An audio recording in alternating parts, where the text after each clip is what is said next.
Hi, welcome to a one-on-one from the Tisch WNET studio here in the Lincoln Center.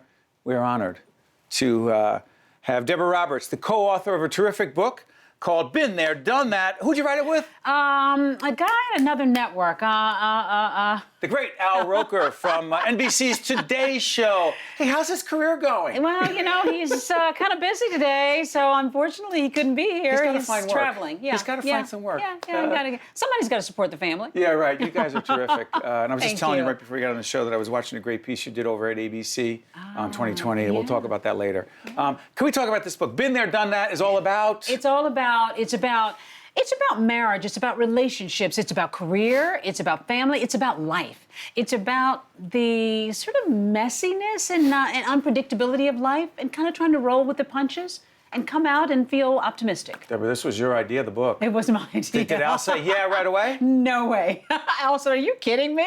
How'd this go down? Well, you know what happened was I had always wanted to. I mean, Al's written a number of books. Sure. You probably know cookbooks and a memoir and all of this. Got the hurricane, the Storm book. of the Century. May as well give him a little plug. Absolutely. I shouldn't say the hurricane. It's a storm of the century. Yeah, Storm of the Century. And so I had kind of always wanted to talk about career, talk about women. I wanted to write a book. And it kind of occurred to me that we've had a pretty interesting life, the two of us, you know, dueling network family, both of us sort of like, you know, coming up in this industry. He's a kid from Queens. I'm a kid from the segregated South. I thought we had some interesting experiences to share. So more than just a career book, I thought, let's talk about our lives. And a lot of the things that have happened to us have been kind of funny. Some of them have been kind of odd and strange, but I thought it could just be fun to put it out there and talk about it. By the way, real quick, before we go back to the book, it just hit me that Al was on one of our great programs here at Public Broadcasting, Metro Focus, talking about the Storm of the Century. Go on Metro Focus's website. You'll see the interview. It was a great interview. Oh, good. And to put in perspective all those storms. All of those storms. Good. Now we don't have to talk about him anymore. We just talk about us. I want to get that out of the way. Yeah, exactly. Talk about the storms. Watch this transition, this segue. How stormy can a relationship be, even a really good one like yours? Well, you know, it's interesting. One of our chapters is called Weathering the Storm. No, yes, it is. Weathering. I thought you were setting it up for me. That was pretty good. My question is this about the storm. My wife and I talk about this a lot. Is it healthy to argue and really put it out there, or should you be biting your tongue more and letting things go? Because you know what? Don't sweat the small stuff, as the late, great Richard Carlson once said. Right. It's interesting you would say that because Al and I have different philosophies. I'm like, put it out there. And Al's like, nah. He doesn't really like to fight in front of the kids. It's not like we're throwing chairs at each other or plates or anything like that, but sometimes we have disagreements, of course. And he likes to keep it sort of low-key. Don't say. I said, Al, they need to see that we can fight, but yet at the end of the day, we love each other, we care about each other. You know, we're not going to go storming out of the house. Pardon the metaphor But again. what about the parameters of the fight? Seriously, because that always strikes me as one of the keys. Yeah. What are the parameters? Well, you can't be mean. You can't be, you know, dismissive. You can't be cruel to the other person. I think it's really more about just, you know, let's just air our disagreement. This is how I feel. This is why I feel that way. This is ridiculous. That's why I think it's ridiculous. It's sort of keeping it within sort of like the lines of just being respectful but disagreeing.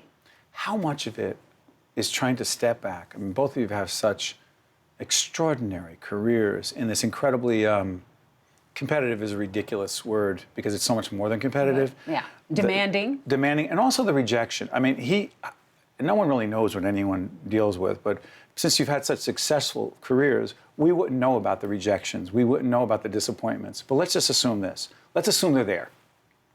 Right? Right.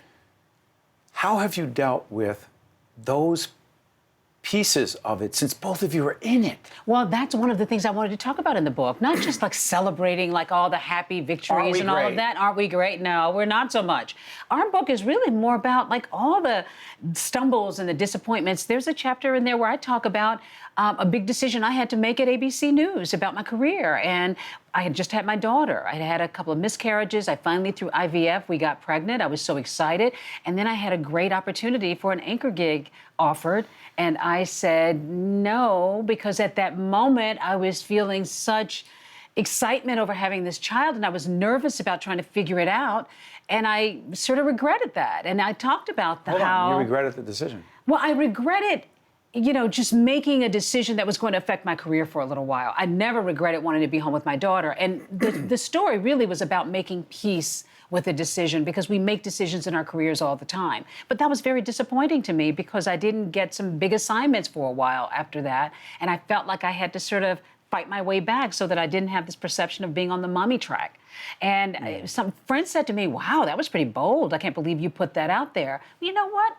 The whole point of talking in the book is to share some of these stories with other women. So the private, Deborah, and public, where do you see the line? Well, there definitely is a line. I mean, we have 2 children. We have a private life. I mean, believe it or not, when we go home, we like to just kind of take it easy and just be home with the kids.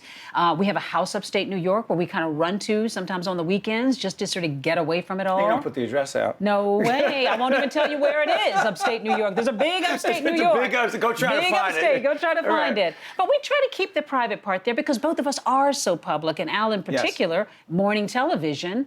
It's important to be able to find that line. I think it's healthy. Why are the 2 of you such an, quote unquote, as you say, unlikely couple? Because we're just absolute opposites. I'm more social and gregarious. Al, believe it or not, when he's off camera, he's in the corner someplace. If we're at a party, he's in the corner. No, he's not. He's the guy in the corner at the party, not talking to anybody. Trust me.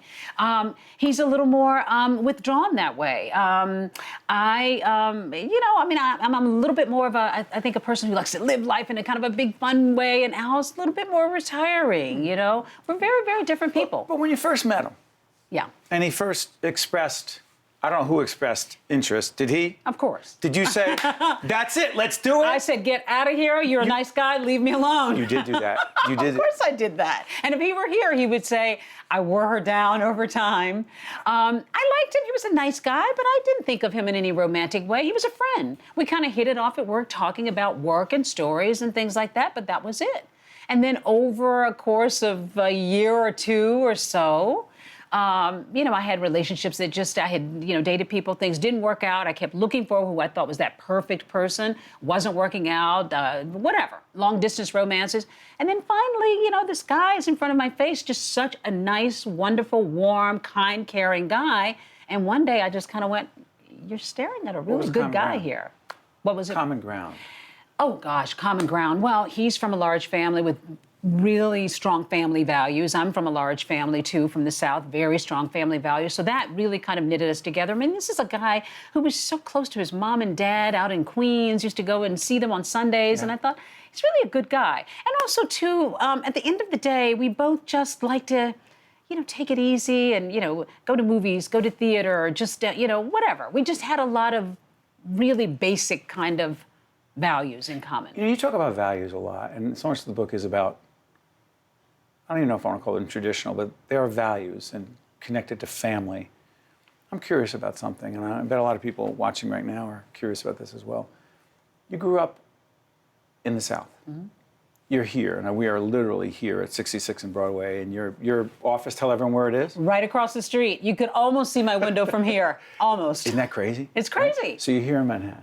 You've succeeded in so many ways and turned down some great gigs, right, because of family, right? Is it sometimes, or particularly earlier on, because of what you came from, geographically and otherwise, and everything it represents? Economically. Now, I grew up in New Jersey. New York is New York. Similar, you get the point. Is there sometimes it strikes you about not just the pace here, but the difference of the way we sometimes treat each other? Oh, gosh, all the time. In fact, sometimes I feel like a fish out of water because I'm still a Southern. Even now? I've been here for 24 years. Yeah, but you're a New Yorker. I'm a Southern Belle. I'm a Southern Belle. Belle? I'm a Southern Belle. Now, my 17-year-old daughter says, Mom, I'm a New Yorker. You're a Southerner. No. I still have that gentility. I mean, I do honk the horn and I kind of get out of my way a little bit more than I probably did when I first got here. But I still feel like, the idea of just people being civil to each other, being warm to each other. In my neighborhood, I mean, we literally here in the city, I'm waving, saying hello to Robert right down the street, Susan, who's walking her dog. Hi. My daughter's like, Mom, why are you always talking to people? I know their names, of course. It feels like a neighborhood. And I said, but that's what you do. My mom used to always say to me. What'd your mom teach you? My mom used to always say to me, and I'm from a family of 9 kids, and my parents didn't graduate high school.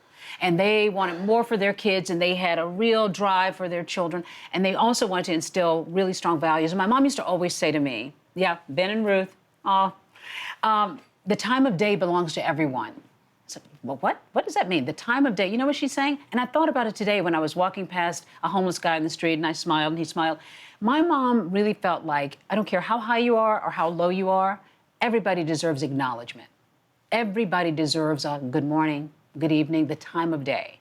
And it's all about, relating to each other as human beings. And I think I'm not saying that people in New York don't feel that, because of course they do. We know that. But there's a real gentility in the South about acknowledging people and just feeling like we're one community. And I think I feel that a little stronger than some of my friends. Contemporaries, yes. How about this one? For all of us who are married and trying to be the best partners we can be, some of the keys.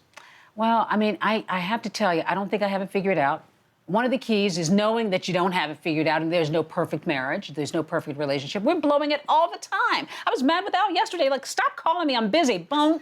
I think, but respect, really trying to just remember that this is a person that you care about. It's not just about the day-to-day and being mothers and fathers and, all of that. It's all about respect and love.